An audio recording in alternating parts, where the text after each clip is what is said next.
Yes, Jumapili ya Disemba 14 mwaka huu 2025, Rais wa klabu ya Young Africans na mwenyekiti wa shirikisho la vilabu barani Afrika na mjumbe wa kamati ya mashindano ya FIFA, namzungumzia Engineer Hersi Said, alikuwa ni miongoni mwa wataalamu walioalikwa kufundisha katika mkutano wa FIFA uliofanyika Doha nchini Katari.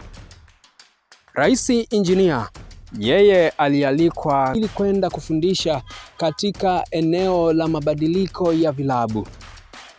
Wakati Engineer akiendelea kufundisha siku hiyo, basi akawa anatoa mifano kuhusiana na swala la uongozi mzuri na uongozi mbaya. Katika kutolea mfano wa uongozi mbaya, basi Engineer alionyesha video ya mashabiki wa mnyama Simba wakilalamika kweli kweli, wakiwalalamikia viongozi wao. Video hiyo alitumia Engineer kwa maelezo ya kwamba hiyo ni video iliyoonyesha na kuashiria uongozi ulio mbaya katika mfumo wa vilabu. Video hii imeleta mitazamo mseto. Wapo wanaosema ya kwamba Engineer alikuwa sahihi, na wengi wakilalamika, hasa mashabiki wa mnyama na viongozi wa mnyama, ya kwamba Engineer alifanya jambo hilo kutokana na ushabiki wake, lakini pia si jambo la kusifia na ni jambo ambalo linastahili kukemewa. Mambo mengi yakazungumzwa hapa katikati, wataalamu na wadau wa michezo wakazungumza kuhusu hilo, lakini imefikia wakati sasa uongozi wa mnyama Simba umeona sio kinyonge. Wameibuka na kutema nyongo kweli kweli kuhusiana na jambo hili, wakionyesha kutokupendezwa kwao kwa kiasi kikubwa sana, lakini pia wakionyesha ya kwamba wanaelekea sasa kuchukua hatua za kisheria, wakidai ya kwamba klabu yao imedhalilishwa vibaya na Engineer, rais wa Yanga na mwenyekiti wa shirikisho la vilabu barani Afrika na mjumbe wa kamati ya mashindano ya FIFA. Hayo yamezungumzwa na mwenyekiti wa bodi ya wakurugenzi ya Simba, na mzungumzia mzee Crescentus Magori, na huyu hapa ni mzee Magori, msikie. Mimi kwa maoni yangu mimi, that was uncalled for and it was very unfortunate kutoka kwenye mtu ambaye anatoka ardhi ya Tanzania,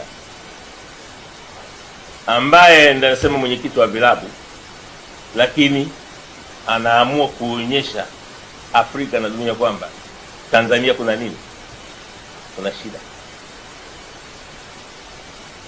Ajifikirie mwenyewe hicho alichokifanya, alitaka kuachieve nini.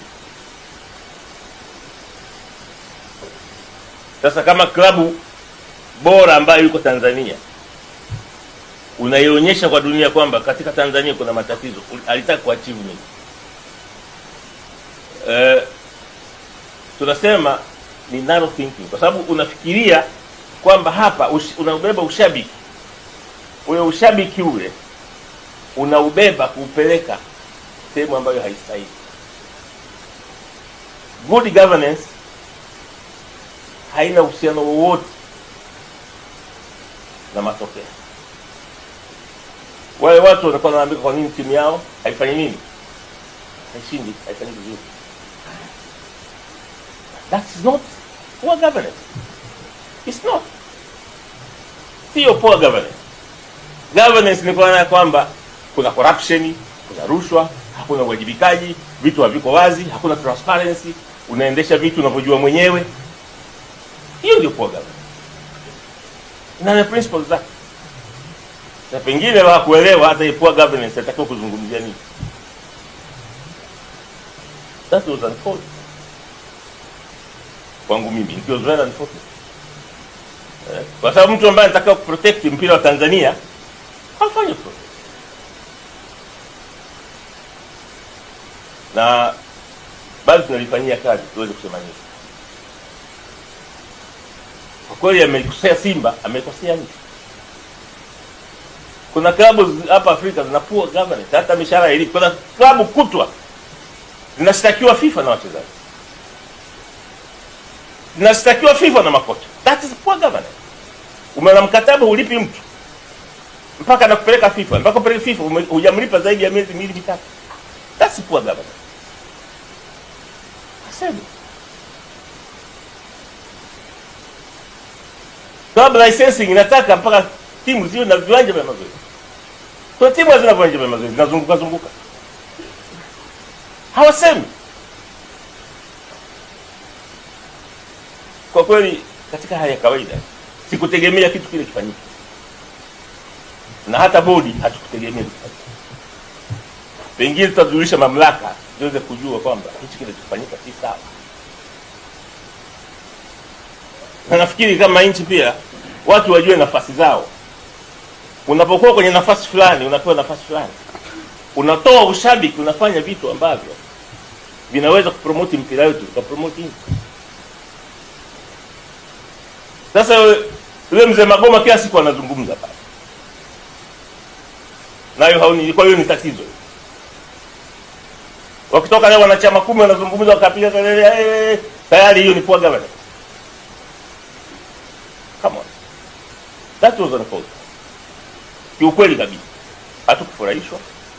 Tunajaribu kujificha, lakini kila mtu anajua intention yake ilikuwa nini. Sisi Simba tushindani na mtu. Simba sisi tunashindana na kadi. Kuna watu kucha kila siku lazima iongeleze. Sija apate attention. We don't. Ahmed. Kwanza usiwataje bwana. Sisi tuna chakula kimejaa kwenye meza vya kufanya vya maana.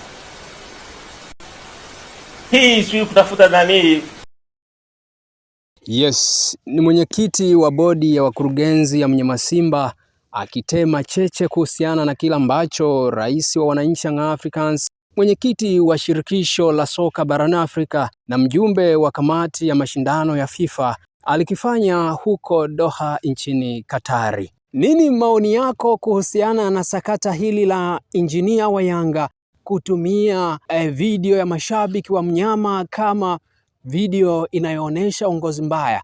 Lakini pia injinia hakuishia hapo tu, aliweza kuitumia pia video ya wananchi Young Africans kama sehemu ya uongozi uliofanikiwa katika mabadiliko ya mfumo wa vilabu barani Afrika na duniani kwa ujumla.